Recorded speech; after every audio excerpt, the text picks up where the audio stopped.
I can't tell you how many women work at Valve, or people of color, or non-binary folks, or those who identify as LGBTQ or disabled people, because, well, Valve is a private company and it doesn't need to disclose those numbers, and also it didn't respond to our own requests for those figures. However, why would they? I mean, if somebody's asking for those figures, they're only doing it in order to create a narrative that you're doing something wrong. Like, how could there ever be a single positive to sharing that information? Multiple interviewees that we spoke to described the company as having an enormous lack of diversity, extremely white and extremely male. There have been efforts made over the years by various employees who've pushed to make Valve more representative. However, I'm told these efforts are largely blocked by either the company's structure or its leadership. If that effort was being blocked and there's an effort to hire a person that was black and it was being blocked by the nature of the fact that the person was black, Valve would be in a massive discrimination lawsuit and they would have to pay out millions, if not billions of dollars. Yeah, it's just that simple. It used to be that there were maybe 10 or 15% women in the development teams, but definitely now I think they've dipped below that point. Well, you've created an arbitrary criteria point and then you've said you have to meet this criteria point. Who decided that? You did. You don't work at Valve. You're not in charge of them. What is this? Valve's estimated profit per employee is around $19 million,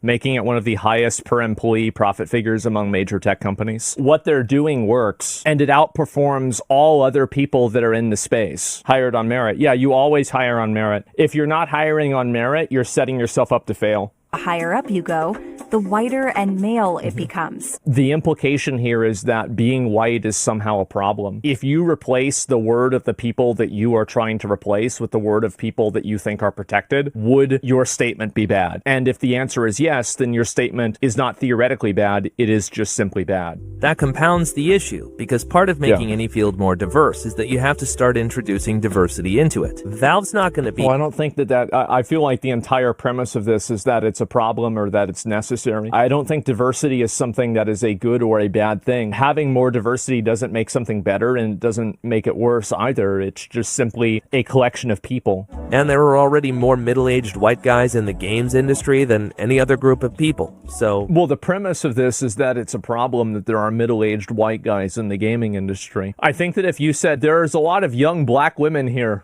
like... I would say that's racist. First of all, you need to have actually seen them do that work in the first place. And secondly, if you have seen it, you need to understand that work enough to recognize it as something worthwhile. Do you really think that the people that work at a company that you have admitted only hire the best of the best and creates the highest profit per employee at $19 million